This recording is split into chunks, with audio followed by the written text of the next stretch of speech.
Nama saya Dewi Wijaya. Saya ingin menceritakan tentang firman Tuhan, yaitu judul khotbah kita ini adalah masa tua yang bahagia. Yang pertama, orang-orang muda akan menikah dengan bimbingan pranikah. Bimbingan pranikah berguna untuk menolong supaya suami istri akan hidup rukun dan bahagia.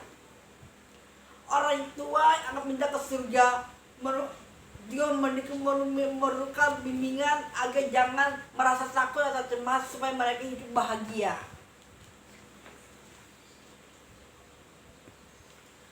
Yang kedua, masa hidup manusia. Dalam Khotbah 3 ayat 12, untuk segala sesuatu ada masanya, untuk apapun di bawah langit ada waktu untuk lahir, ada waktu untuk meninggal, ada waktu untuk menanam, ada waktu untuk mencabut yang ditanam. Pada umumnya, masa hidup manusia dibagi 4 bagian. Bagian yang pertama, masa kanak-kanak umur 1-12 tahun. Nah, hidup bahagia itu artinya kita akur-akur, ada damai sejahtera, ada sukacita, ada saling tertawa gitu. Tapi wajar, kan nggak sendirian saudara ya. Yang kedua, masa muda umur kita 13-40 tahun. Nah, kalau kita ingin hidup bahagia, kita berbuat baik kepada orang, kita menceritakan tentang kebaikan Tuhan. Nah, kalau bagi ketiga, masa sangat tua umur 41-60. Masa sangat tua itu maksudnya kita menceritakan tentang masa depan. Masa depan kita bagaimana nanti saudara ya. Masa depan kita bisa jadi kita mau melayani Tuhan. Masa tua umur 61 tahun. Nah, masa hidup manusia yang kedua, ada waktu untuk lahir, ada waktu untuk meninggal.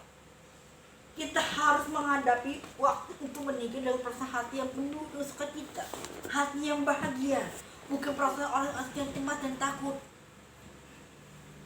Sama seperti orang-orang muda yang akan masuk hidup berumah tangga, menikah, penuh sukacita dan bahagia.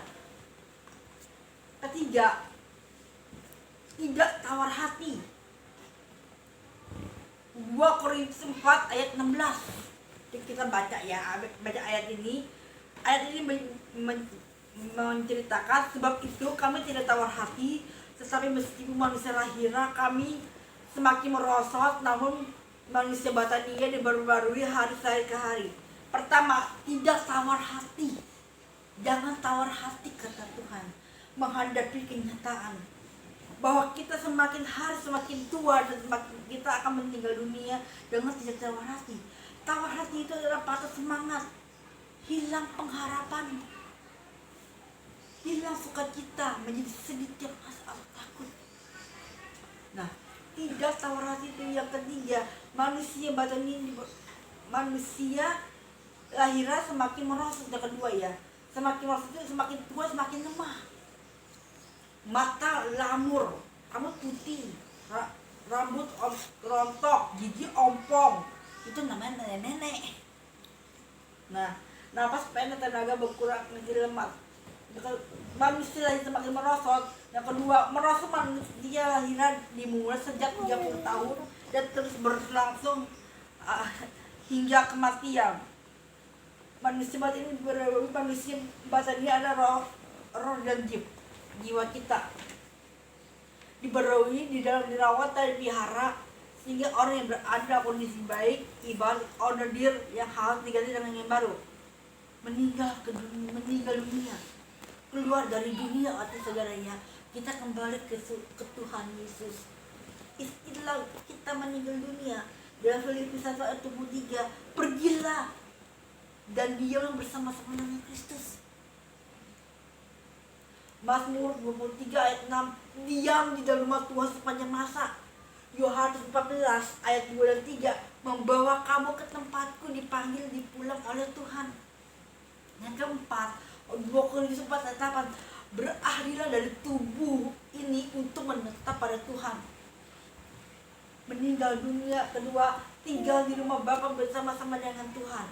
Itu memang jauh lebih baik. Dalam Filipi 1 ayat 23 menceritakan tinggal di rumah Bapa bersama-sama dengan Tuhan. Keadaannya jauh lebih baik daripada tinggal di dalam dunia ini. Rumah kita ini di surga jauh lebih baik daripada di rumah kita di dunia. Nah, penutup berindukah surga? Kita rindu masuk surga? Supaya masa tua berbahagia, biarlah kita merindukan surga, mempunyai keinginan besar untuk masuk ke surga, bersyukur kepada Tuhan. Jangan bersungguh-sungguh pada masa tua kita, malah bersyukur kepada Tuhan selalu. Kayak contoh Susi, dia udah tua dan janda lagi, punya anak 3. Ini sih Yesus ini cuma masa tua bagaimana nih? Kan ada masa tua yang paling hidup bahagia. Masa tua yang bahagia itu kan kita kan kepengen masuk surga, kita kepengen ngeliat anak-anak kita pada sukses semua gitu kan. Kalau Yesus mah kagak, masa bodoh. Nah itu yang baik, hidup bahagia. Kayak Nana sama Pindo kan paling bikin masa tua yang bahagia dong, pengen masuk surga gitu kan. Ya banget nih mama sama neraka mikirin anak gitu supaya anaknya jadi seorang sukses, bahagia gitu, anak-anaknya pada akur-akur, anak sayang sama orang tua juga sayang sama anak. Nah kita bersyukur kepada Tuhan, jangan bersungut-sungut. Nah dan pada masa tua kita nggak boleh bersungut-sungut, melainkan bersyukurlah kepada Tuhan. Karena apa? Karena kita diberkati Tuhan. Kita bangun tidur, kita masih ada nafas. Itu nama kita yang diberkati sama Tuhan. Masa tua kita akan bahagia selalu. Nah, kita akan nyanyi, kita akan memuji Tuhan. Rumahku ada di dalam surga. Rumahku ada di dalam surga, di tempat suci dan mulia. Kalau hatiku sedih dan susah, ingat rumahku di surga. Terima kasih. Kita akan berdoa. Kita akan doa. Bapa di surga, kami sungguh mengucap syukur Tuhan. Kami serahkan doa kami ini dalam tangan-Mu. Saya kepengen hidup bahagia bersama dengan Tuhan, bersama keponakan, bersama saudara-saudara saya Tuhan. Terima kasih Roh Kudus yang manis, dan kami berdoa dan mengucap syukur. Haleluya. Amin.